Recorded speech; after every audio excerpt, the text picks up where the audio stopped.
Yirmiyahu was a prophet, was a good chaver of mine. Never understood a single word he said, but we helped him to drink his yain.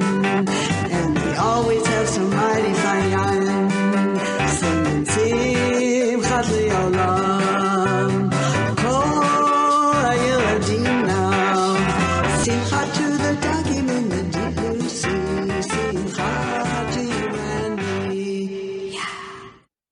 Welcome to the Haftarah Plethora video podcast, where we might not bring joy to the world, but we do talk about Jeremiah. Hey man, that ship has sailed. We're still on Isaiah, but now we're going backwards. Yes, indeed, Rick. We're reading from Isaiah for the fifth straight consecutive week in a row. But you are right. Last week, we were in chapters 54 and 55. This week, we're back to chapters 51 and 52. I'm sure that the rabbis had their reasons, and perhaps we can get a rabbi to explain it to us.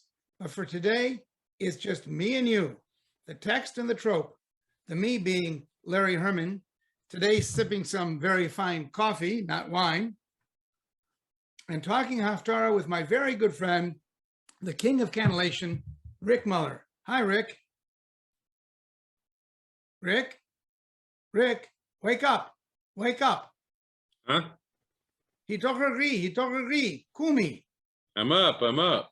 Uri. Okay, I get it. Hitnaari me'afar kumi. Now you're going too far. I'm not sitting in a dust pile. Rick, I was just rehearsing some of the Haftara that you'll recite shortly, especially the parts that the 16th century Kabbalist Shlomo Halevi Alkabetz included in the beautiful Kabbalat Shabbat hymn, Lecha Dodi. Of course, but Lecha Dodi is an extended metaphor welcoming the Shabbat bride. And speaking of royalty, where's our little princess of yours? Your granddaughter, Millie. Well, Rick, it's been almost a week since I've seen her. Actually, I saw her this morning. She's here. We spent last weekend with my sister and brother, and I really miss my little girl. But I'll get my chance the rest of the day as we resume our childcare duties.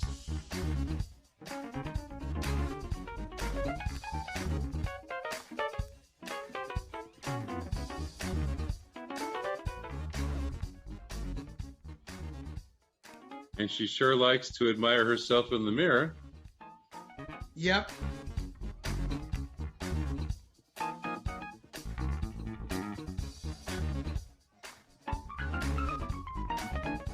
And her Zedi loves taking pictures of her.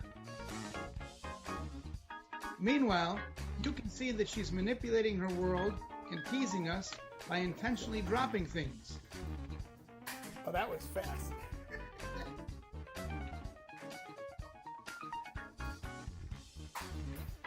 Okay. But back to our Haftara, which is an extended metaphor about Jerusalem. It's perhaps best expressed in the first verse of chapter 52. Uri, livshi uzech Zion, livshi bigdei tifarte, Yerushalayim, Ir HaKodesh. Awake, awake, O Zion, clothe yourself in splendor, put on your robes of majesty, Jerusalem, holy city. I think I get that. We're 4 weeks after Tisha B'Av now, when we commemorated the destruction of Jerusalem. Now we're halfway through the Haftarah of Consolation. Time to get up, dust ourselves off, and get ready for the high holidays. I think so.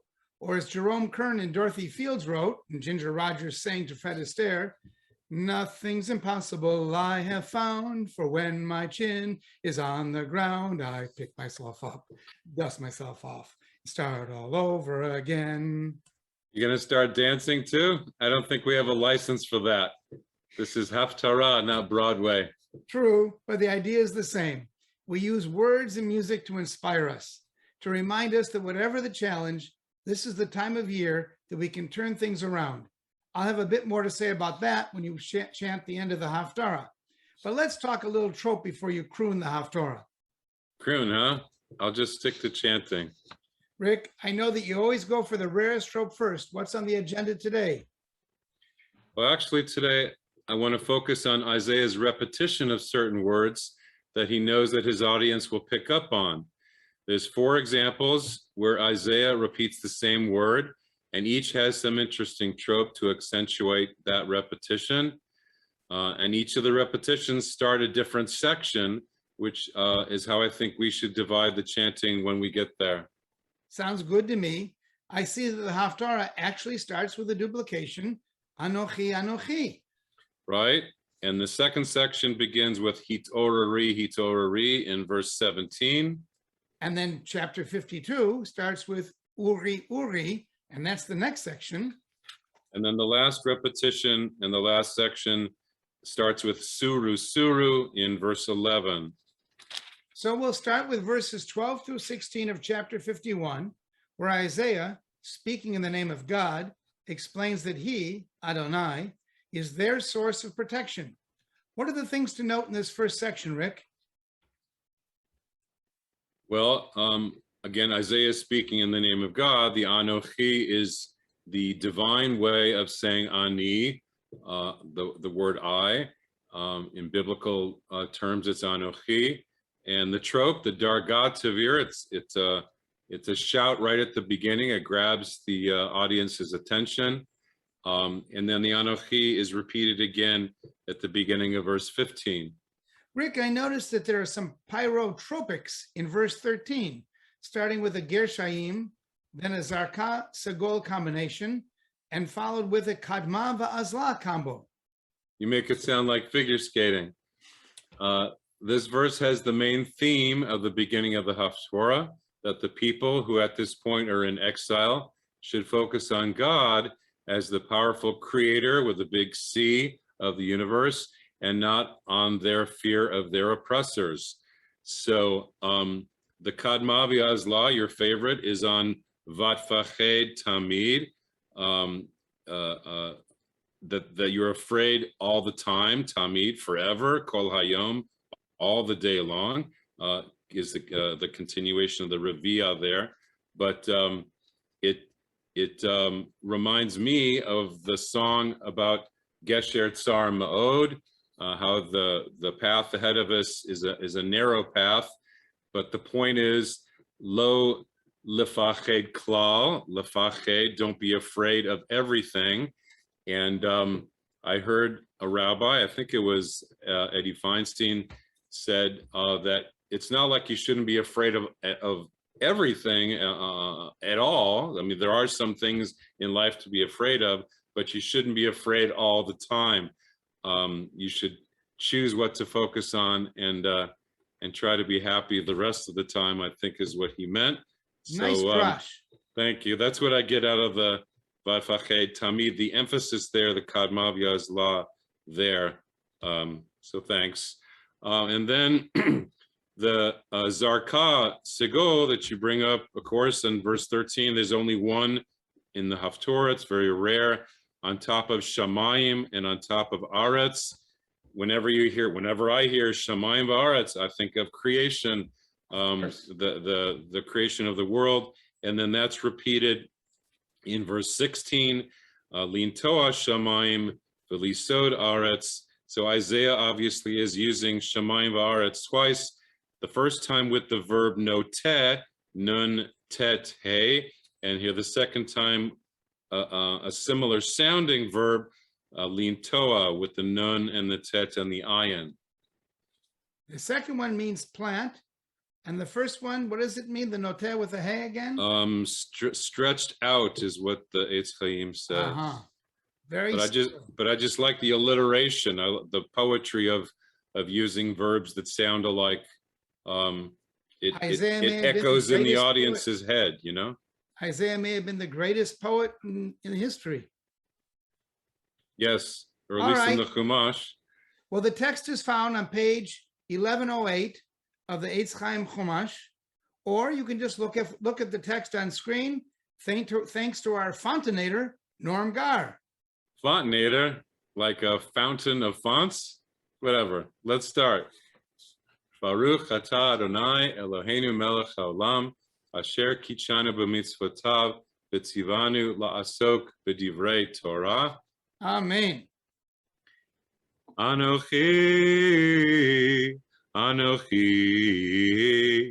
Hu menachemchem, mi'at vatir'i, me'anosh yamut, umi ben adam, chatzir yinaten, vatishkach, Adonai Yosecha, notesh shamayim, v'yosed aretz, vatfached tamid, kol hayom, mipnei chamat hametzik, kasher konen lehashchit, ve'ayeh chamat hametzik, mihar tzoeh lipateach, v'lo yamut lashachat, v'lo yechsar lachmo, v'anochi Adonai Elohecha, rogayam, vayehemu galav, Adonai tzvaot shmo, va'asim devarai beficha, uvtzel yadi kisiticha, lintoa shamayim, v'lisod aretz, v'lemor letzion ami ata. You know, Rick, I noticed, and I think you mentioned to me before, each of the sections that we've divided, that we say that Isaiah intentionally divided this Haftarah into, concludes with that little symbol of the Samech. Right, satum. It shows that it's a closed line where the writer, the scribe, is supposed to stop there and start on the next line. So indeed, they are sections. In any case, the next section starts with Hitoriri, Hitoriri in verse 17. The focus shifts to Jerusalem, and we hear the echoes of the Lecha Dodi. I noticed that the word kos, which is translated as cup or bowl or even chalice, is repeated 4 times in this part of the chapter. And it's not just any old cup filled with wine. This cup is filled with either hatarela or chamato, poison and anger. What I take from these verses is that Isaiah is telling us that we have a choice: to be bitter and continue to drink from the poison cup of anger and bitterness, or to reject that path and rebuild our lives in figurative or even literal Jerusalem, restored to her glory. I like your drash, and it does seem to fit with the theme of the second half of the Haftarah in chapter 52. The only thing I would add here is you've got kuba'at in those phrases as well in verse 17 and 22. I do believe it's a synonym for cup or kos, which you picked up on.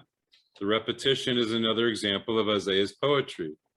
I wonder if the word kuba'at is related to the word gavia, which is a goblet or a kiddush cup. Could be. That's a nice connection. One more thing in this section, just like the last 2 weeks, children play a major role. Twice in verse 18, we have Mikol Banim. Yalada is following it first, and then Gidela. And then in verse 20, Banayich at the beginning with an Azla Geresh, a very rare trope. Banayich, really the emphasis is there. And here he's obviously emphasizing children, and he's trying to reach his audience. And parents perk up their ears when you mention the word children, and grandparents too. There's so much there. But Rick, it's time to chant the next section. Hitorari, hitorari, kumi Yerushalayim, asher shatit, miyad Adonai, ekos chamato, ekuba'at az lageresh, kos atarela, shatit matzit, en menahelach mikol banim ילדה, ואין מחזיק בידך, מכל בנים גידלה.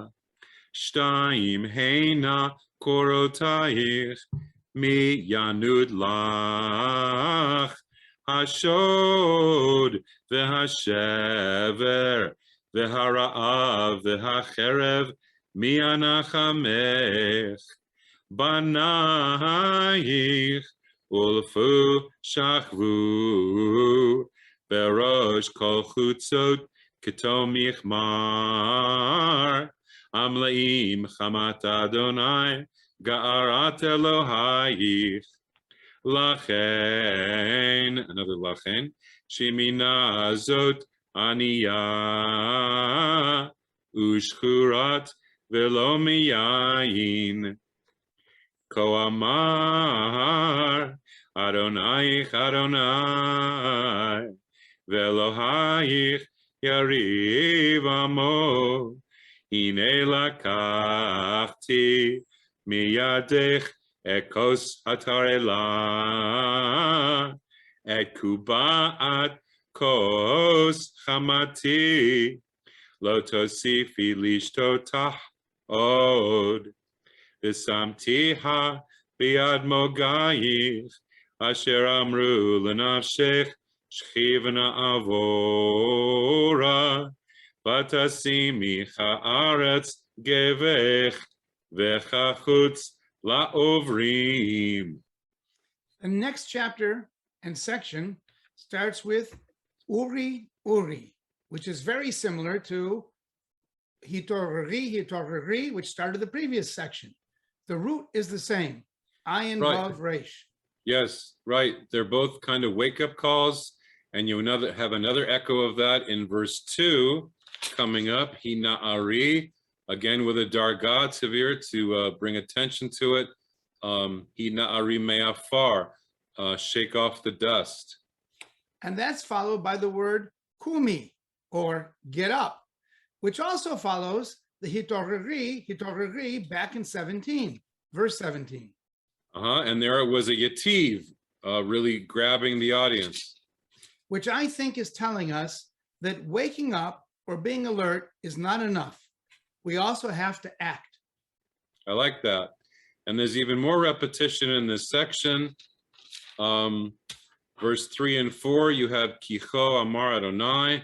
Second time it's Kicho Amar Adonai Elohim. But again, grabbing the attention, wake up when he's saying what the word of God is, of course. And then Lachain there in verse 6 twice. Therefore, Lachain is a trigger word to get people's attention. And then Mashmiah twice in verse 7. Here it's translated as announcing happiness, although it says shalom. And then heralding good fortune, which is Yeshua, Mashmiah Yeshua. Very good. But Rick, it's time for you to act. Yes. Continuing yes. the chanting. So 1 through 10.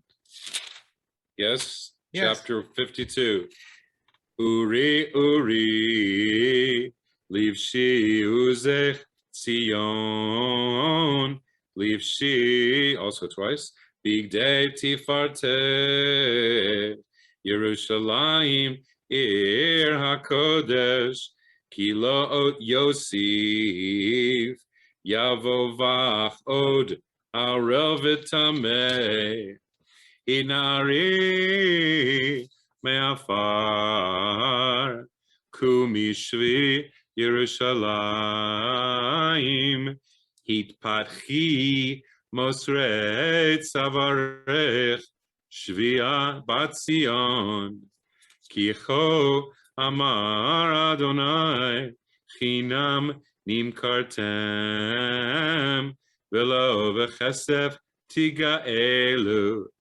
Kicho amar Adonai Elohim Mitzrayim Yararami Varishona Lagur Sham Ve'ashur Ve'efes Ashako Ve'ata Malifo Neum Adonai Kilukachami Chinam Moshlav Yehelilu Numadonai Vitami Kol Hayom Shmi Minoatz Lachen Yeda Ami Shmi Lachen Payom Ahu Kianihu Hamdaber Hineni. Very powerful word, Hineni.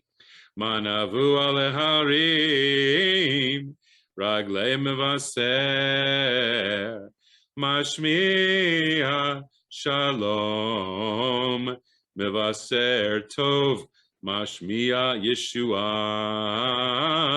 omer letzion malach Elohayich kol tzofayich nas ukol yachdav yiranenu Ki ayin be'ayin yir'u b'shuv Adonai Sion Pitzchu rananu yachtav chorvot Yerushalayim Ki nicham Adonai amo ga'al Yerushalayim Chasaf Adonai et zro kodsho le'enei Kol hagoyim v'ra'u kol afse aretz et Yeshuat Eloheinu.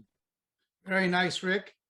As we turn to the concluding verses, I have one more bit of commentary. Verse 11 begins, Suru, Suru, Tze'u Misham. Turn aside, come out from there.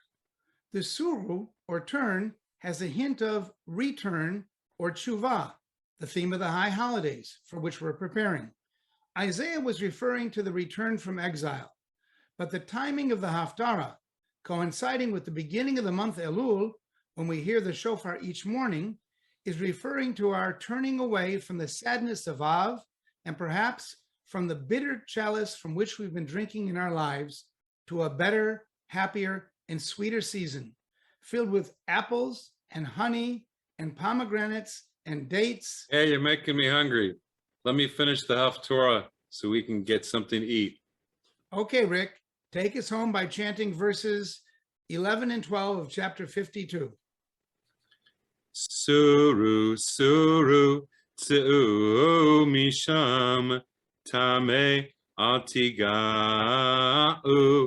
Tze'u Mitochach, Hibaru, Nose Kile Adonai, Kilo V'chipazon Tetzeu, Uvimnusa Lo Telechun, Ki Olech Lifnechem Adonai, Asifchem Elohei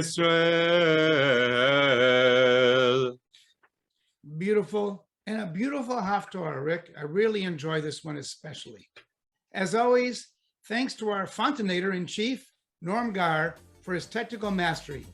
Don't forget to write us with your thoughts and comments. Our emails are below. And if you like our Zoomcast, please forward the link to your friends and family. I also want to mention that Rick and I will be appearing on Rabbi Rebecca Schatz's Elul program in about 2 weeks on a Sunday. Sunday the 29th. The 29th, August the 29th, for a Haftarah Plethora Live. Here's your chance to watch us do the show live and ask us questions about that Haftarah or how we look at Haftarot and do our commentary.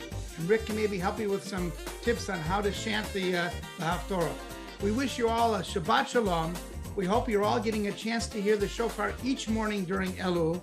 And when you do, think about Uri, Uri, and the Haftarah Plethora. Hitorori, Hitorori. See you all next week. Bye-bye. Nothing's impossible, I have found. For when my chin is on the ground, I pick myself up, dust myself off, start all over again. Don't lose your confidence if you slip.